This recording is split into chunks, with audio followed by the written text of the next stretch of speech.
Love movies. Love movies. Was watching Forrest Gump over the weekend, and I just love that movie. Anyway, somebody asked me and they said, what do you think Forrest Gump would use for his password? We got all these passwords. One Forrest, one.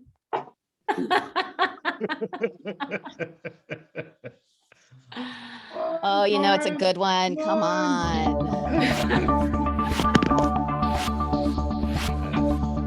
Oh, goodness. One Forrest,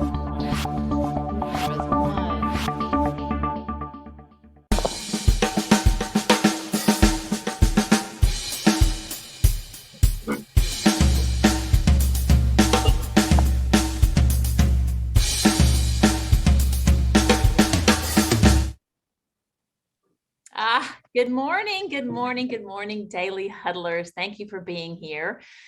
I just don't think there's any better way to start the day than right here with this authentic energy. So thank you all for being here. Before we kick off our question, we have a few questions for our guests, and I'm going to start with my treasured friend, Sorrel. Sorrel, tell me, how are you and who are you going to hug today? Good morning, Tara. I am the way I say I am. And today I say I'm loving. Loving. That is a perfect segue to our conversation today. I'm loving that so much. Thank you. And I'm going to hug a series of people in a string, right? First, my chiropractor, then two members of a networking group, and then my physical therapist. Oh my God, I'm hugging the world today. Oh, thank you. Thank you for sharing that. I had some weird feedback, so I couldn't hear you. So sorry if I talked over you. I love hearing that. Thank you for sharing. I would like to pop it over to Andrea and ask you, my friend, tell me, where are you and what are you grateful for? I am grateful for energy. And I started with that question because I want to answer the where I am with right here where I need to be. And when I start walking, which is going to be in a different place, I'm still going to be right here. So it doesn't matter where we are right here. Oh, I love it. Fantastic. And I'm going to speak a little bit about energy today. So I love it. Thank you. That's just perfection. Gio, awesome. Gio, I'm so glad to see you. Tell us, what time is it? It's right now. It's now. That's right. Thank you. The most important time that there is. This morning, I am so delighted to have what I believe will be a really, really transformational conversation this morning with my dear friend and co-host, Kathryn Sabol. We are the hosts of Wednesdays, where we talk everything communication and relationships, because effective communication builds deeper relationships, and deeper relationships build better families, better communities, and better business.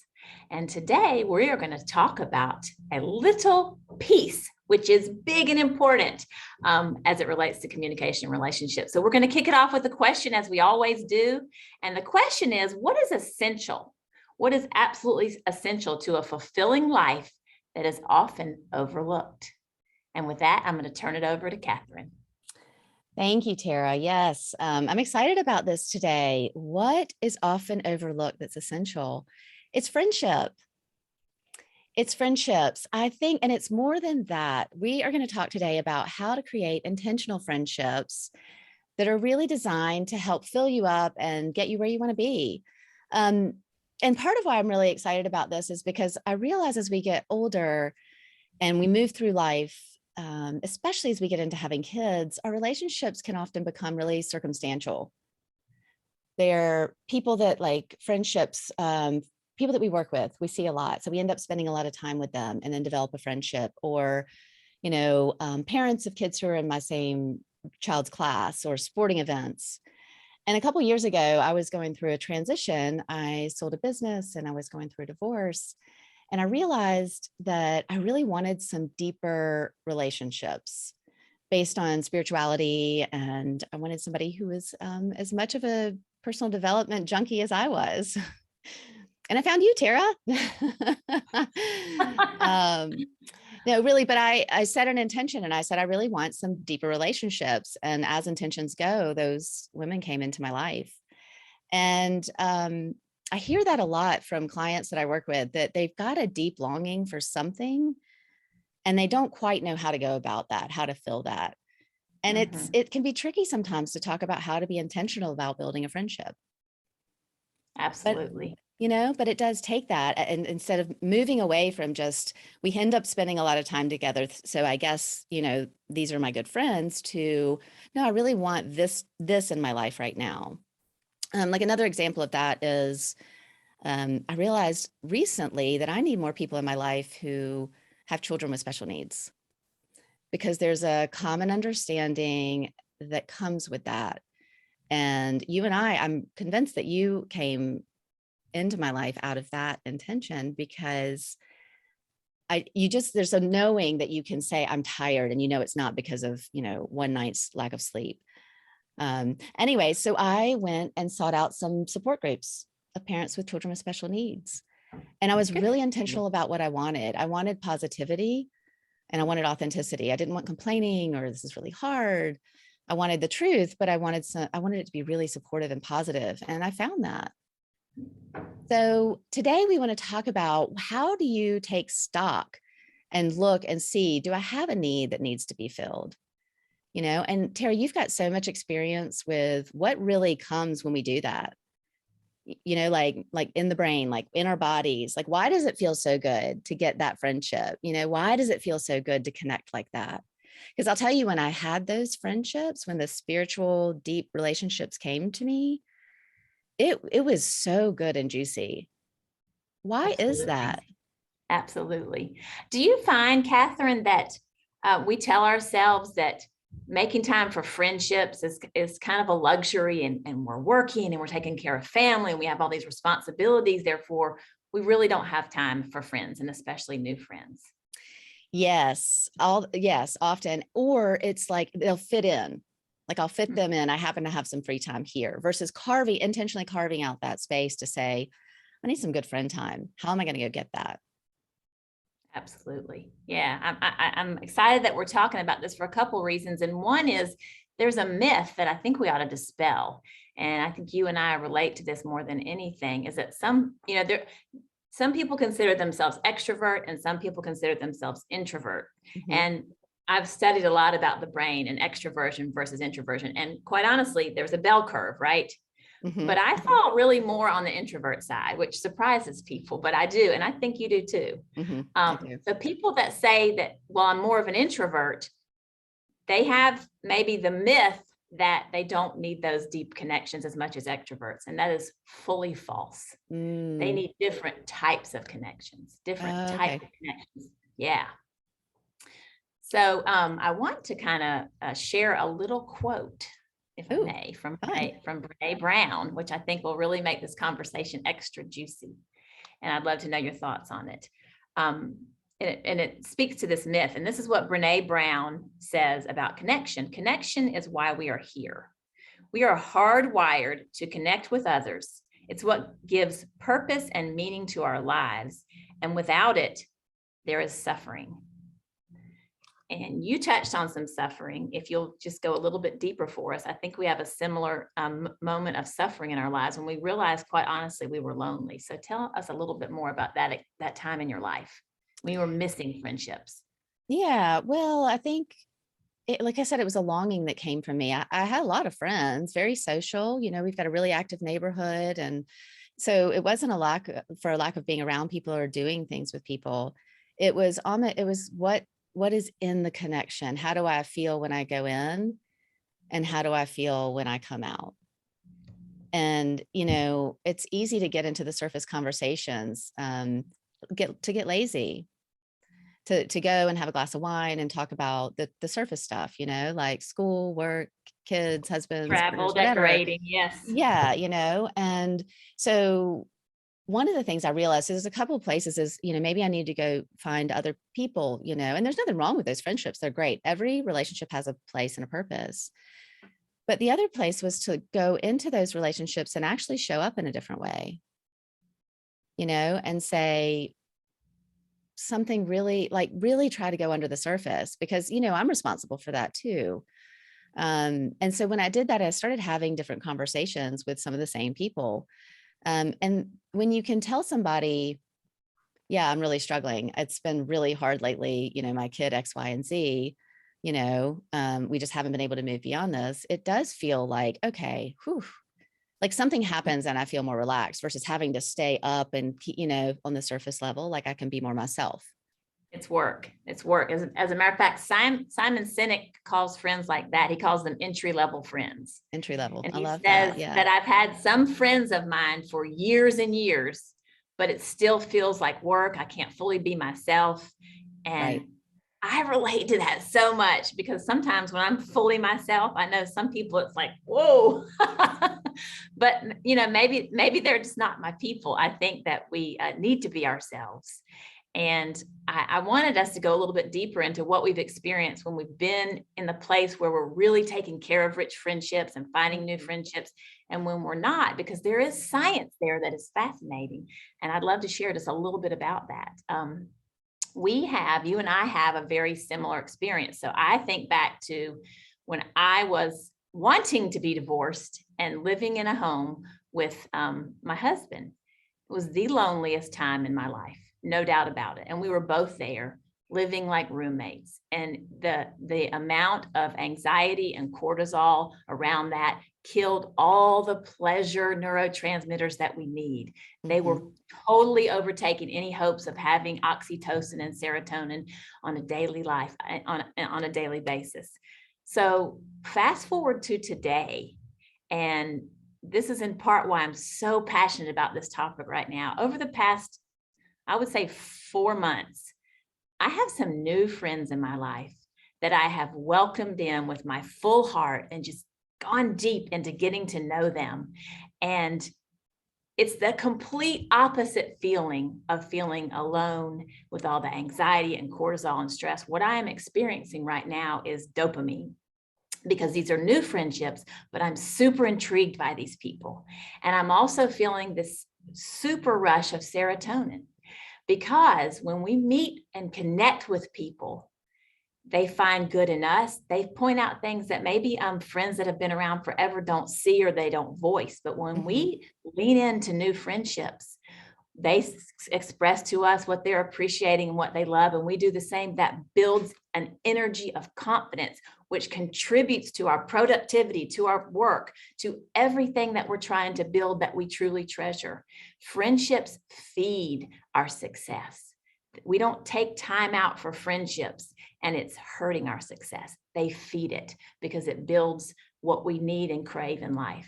And then the other piece of this, and this leans in more to friends that are treasured and have been around for a long time, is the oxytocin, that feeling of love and trust and bonding.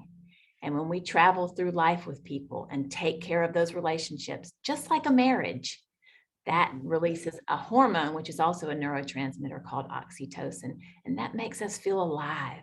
It makes us see the world with bright colors.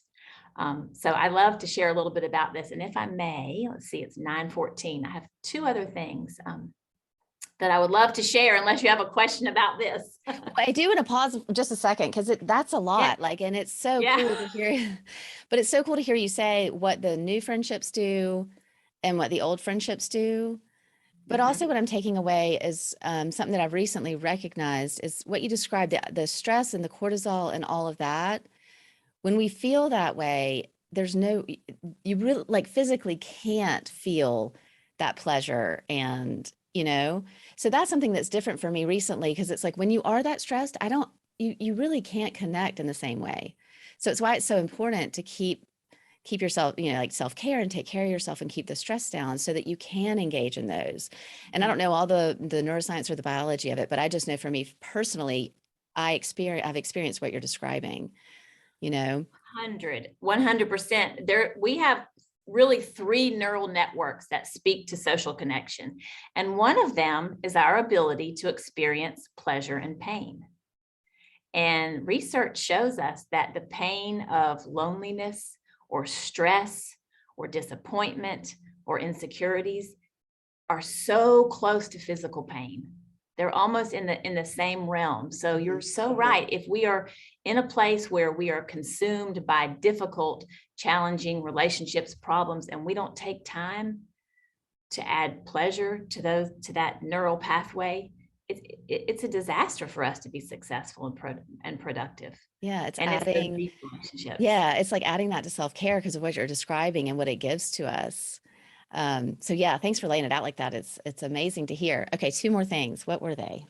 Okay, so I did want to share. So I've shared a little bit about what goes on when we build friendships, new friendships, and when we take care of friendships that we've had for a long time. But these neural networks are really fascinating to understand why it is that there's science behind the primacy of the fact that we are built to connect. And one is the one that I mentioned, that this ability to feel pleasure and pain. Another neural network that really speaks to our need to have social connection is that we are built to read emotions and predict behavior.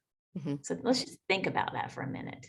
If we need that in our lives, if our brains are built and we are driven to read emotions and predict behavior, can we do that with strangers? A little bit. Only based on But- our own past experience, not necessarily based on that person or what we know about them.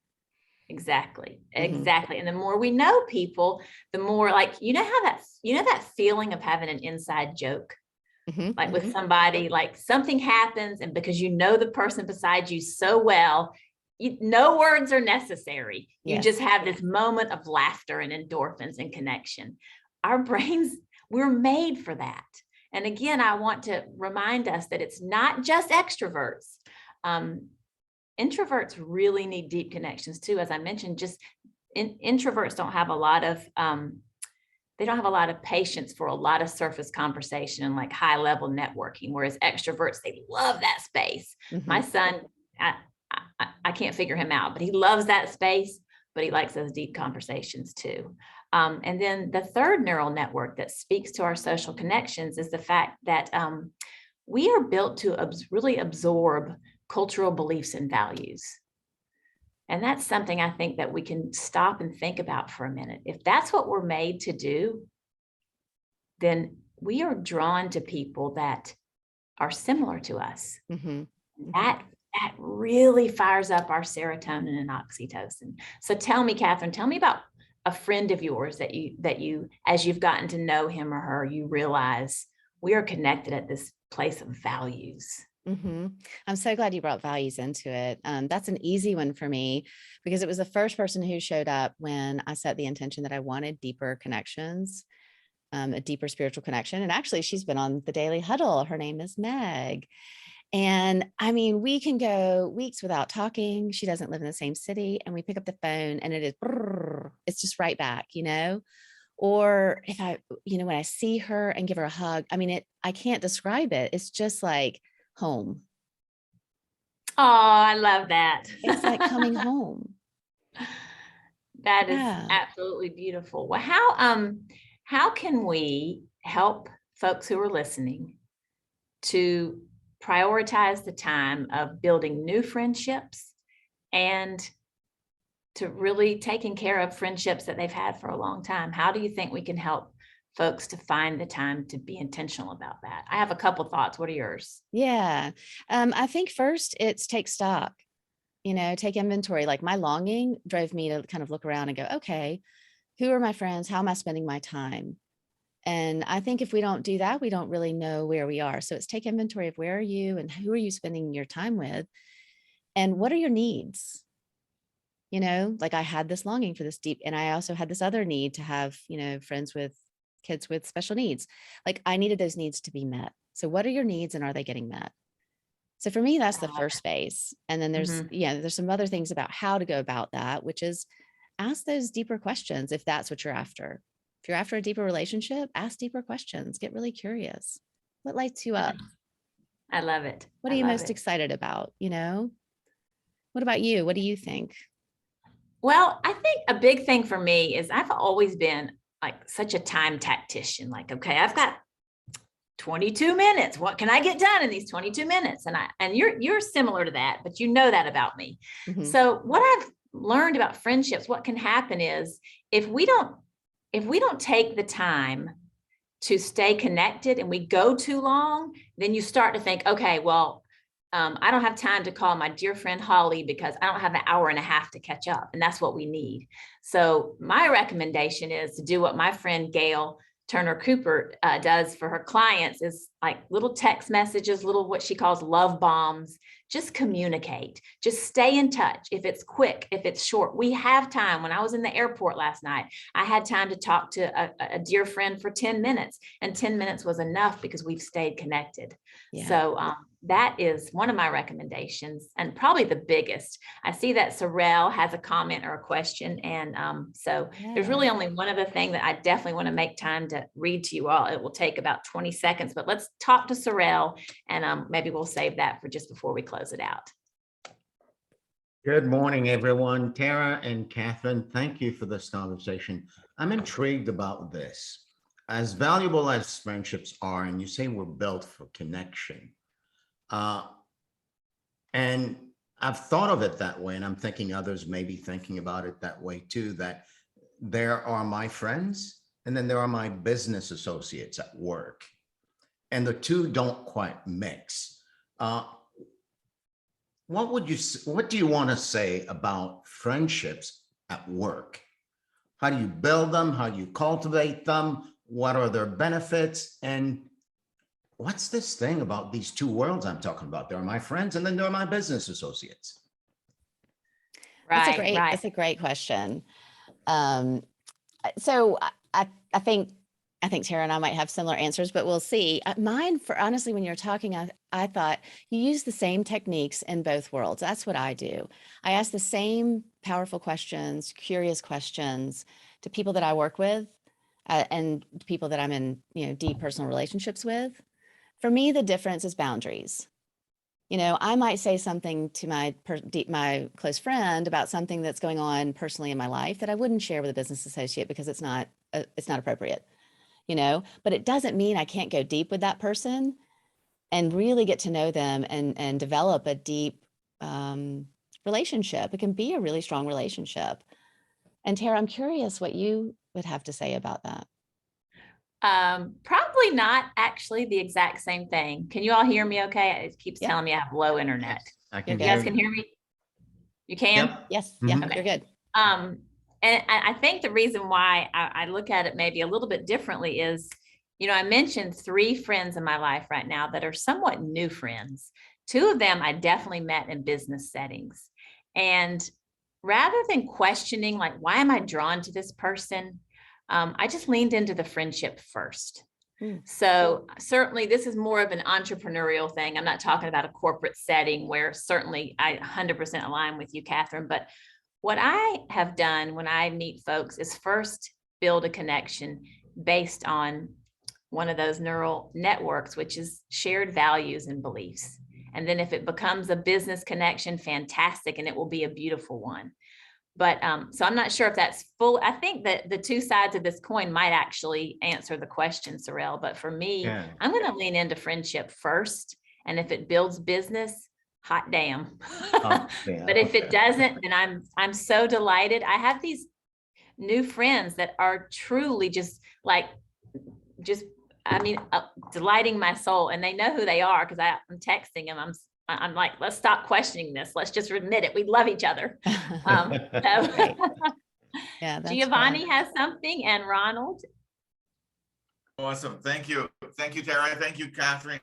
And I was like super happy until I heard you say Tara, and I'm texting them right now. I'm like, I didn't get a text from Tara.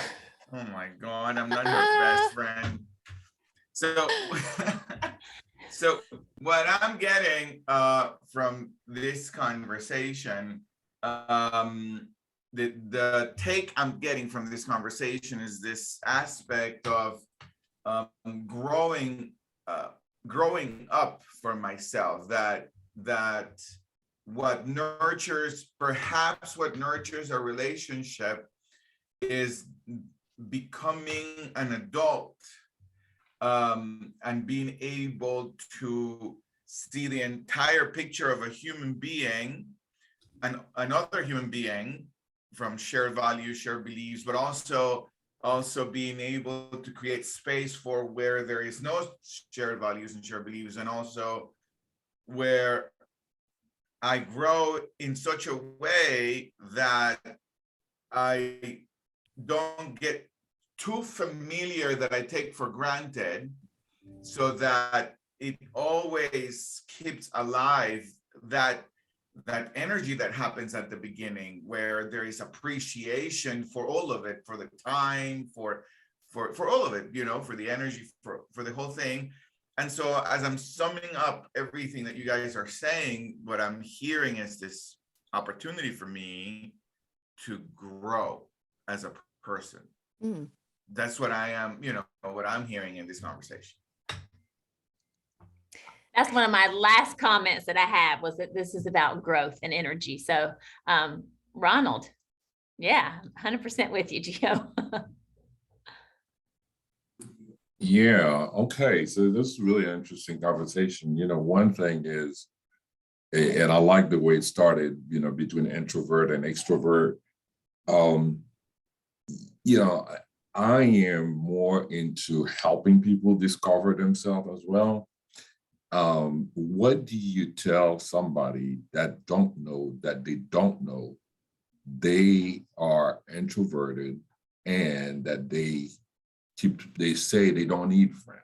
See, they have this concept of friendship, or having a lot of people in their life, lead to gossip about people, as opposed to really building up relationship based on the three aspects that you talk about, the neural network, I believe. Neural networks, yes. Right. So what do you tell somebody that don't know that they don't know they need that kind of environment to grow? How do you kind of create that conversation for them? That's a great question. And honestly, I think using what Tara talked about is a great place to start, because we all have it. It doesn't matter if we're introvert and extrovert. Like how we are built, we are wired for connection, and it actually creates hormones and neurotransmitters in our bodies that allow us to feel and do different things. So saying to somebody, you are an introvert and you think you may not need a lot of friends, but you're human, and you're human first, and every human needs connection. Absolutely. Introverts, Ronald, need a different type of connection than extroverts. They need that deep, a lot of times one-on-one, really transformative, inspirational conversations. Typically, extroverts are not comfortable in like a big networking setting where they're having a lot. That's a lot of work for an extrovert. But again, if someone says, I don't really need that, I love my alone time, I love my alone time. But I also am very, very much inspired and feel a great surge of energy when I have deep connections with individuals. So I would encourage your introvert friends to consider those one-on-one moments with people, and you know, go past talking about weather and travel and business and stock market. You know, talk about feelings. Sorrel, you had something, and then I think we'll get close to time. That one's kind of cool for me. I'd love to hear it, and maybe it's the last comment of the day, right?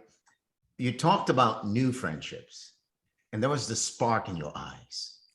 You know, it's like, oh, those new hormones are flowing and all that good stuff. And it made me think as if older friendships have a half-life. And I'm wondering, how do you personally create that type of newness and that type of excitement that new friendships generate in your existing friendships?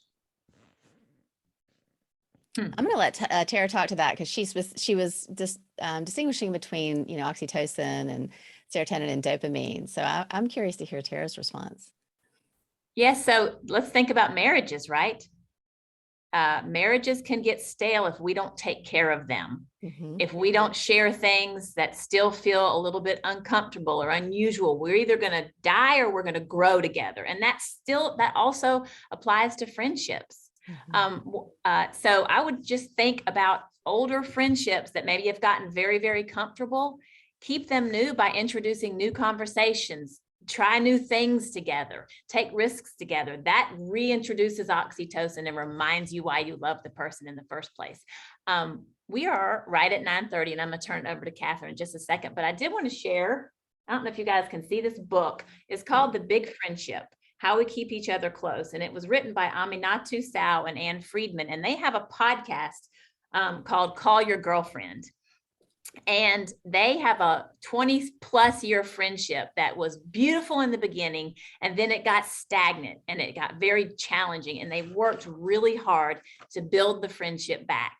But as we talk about really what I call infatuation and the thrill of new friendship, I think this is super fun to share. So I'm going to go over a minute and share it if you guys are open to that. In the beginning of their friendship, this is what they wrote.